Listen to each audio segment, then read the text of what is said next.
সর্ষে দিয়ে পনির ভাপা যেমন খেতে হয় দুর্দান্ত, তেমনি বানানো খুবই সহজ। তাই আজকে আমি তোমাদের জন্য পনিরের এই চটজলদি রেসিপিটা নিয়ে এসেছি, যেটা তোমরা বাড়িতে অতি সহজেই বানিয়ে নিতে পারবে। বাই দ্য ওয়ে, আমি সুস্মিতা আর তোমরা দেখছো আমার চ্যানেল ইয়ামিজ বাংলা। চলো রান্নাটা শুরু করা যাক। পনির ভাপা বানানোর জন্য আমি এখানে প্রথমে 300 গ্রাম পরিমাণ মতো পনির নিয়ে নিয়েছি। এবার এই পনিরগুলোকে আমি এইভাবে ছোট ছোট করে কিউব করে কেটে নেব। দেখো আমাদের সমস্ত পনিরগুলো কাটা হয়ে গেছে। এবার অন্যদিকে আমি গ্যাস জ্বালিয়ে একটা ফ্রাইং প্যান বসিয়ে নিলাম আর তার মধ্যে দিয়ে দিলাম 1 টেবিল চামচ মতো সর্ষের তেল। তেলটা হালকা গরম হয়ে এলে আমি ওর মধ্যে কেটে রাখা পনিরগুলোকে একে একে ছেড়ে দেব।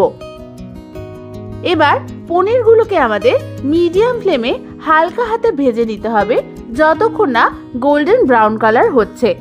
আমাদের পনিরের একদিক ভাজা হয়ে গেলে অন্য পিঠ আমি উল্টে নেব।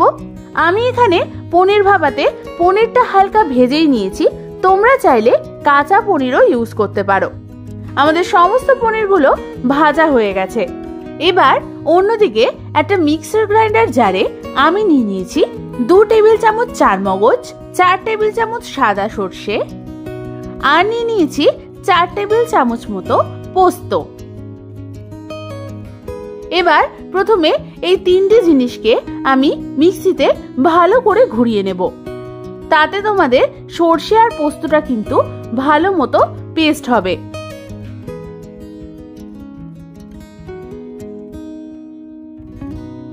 আমাদের চারমগজ, সর্ষে আর পোস্ত ভালো মতো গুঁড়ো হয়ে গেছে।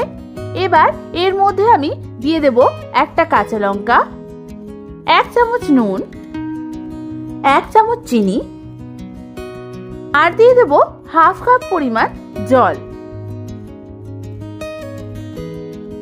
এবার সমস্ত কিছু আমাদের একবার ভালো করে মিশিয়ে নিতে হবে। তারপর এটার একটা স্মুথ পেস্ট আমি বানিয়ে নেব।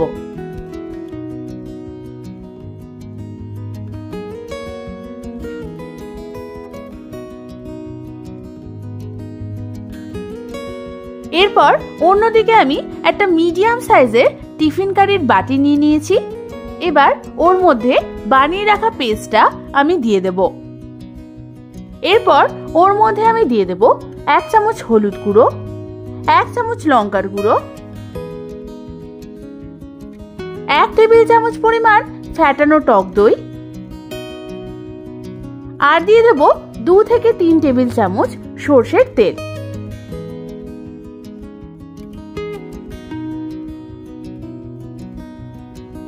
এবার সমস্ত কিছু আমাদের ভালো করে মিশিয়ে নিতে হবে।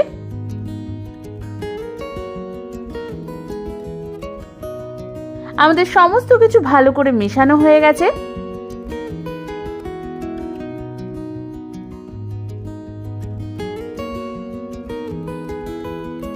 এরপর ওর মধ্যে আমি দিয়ে দেব আগে থেকে ভেজে রাখা পনিরগুলোকে।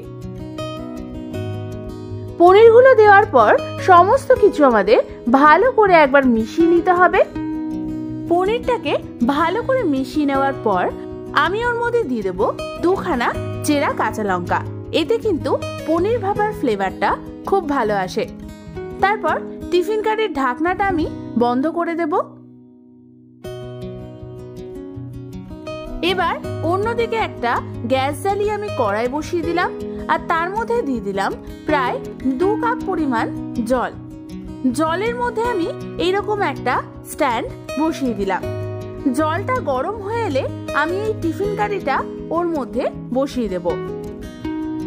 তারপর ঢাকনা চাপা দিয়ে মিডিয়াম ফ্লেমে পনিরটাকে আমি ভাপা বসিয়ে দেব 10 থেকে 15 মিনিটের জন্য। 10 থেকে 15 মিনিট পর ঢাকনা খুলে এই টিফিন কারিটাকে হালকা ঠান্ডা হতে দেব।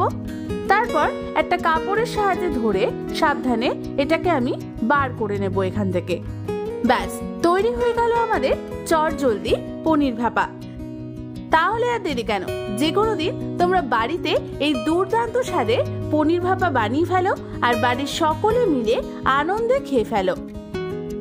এই রেসিপিটা যদি তোমাদের ভালো লেগে থাকে তাহলে একটা লাইক অবশ্যই করো, আর বাড়িতে ট্রাই করলে আমাকে কমেন্টস করে অবশ্যই জানিও কেমন লাগলো।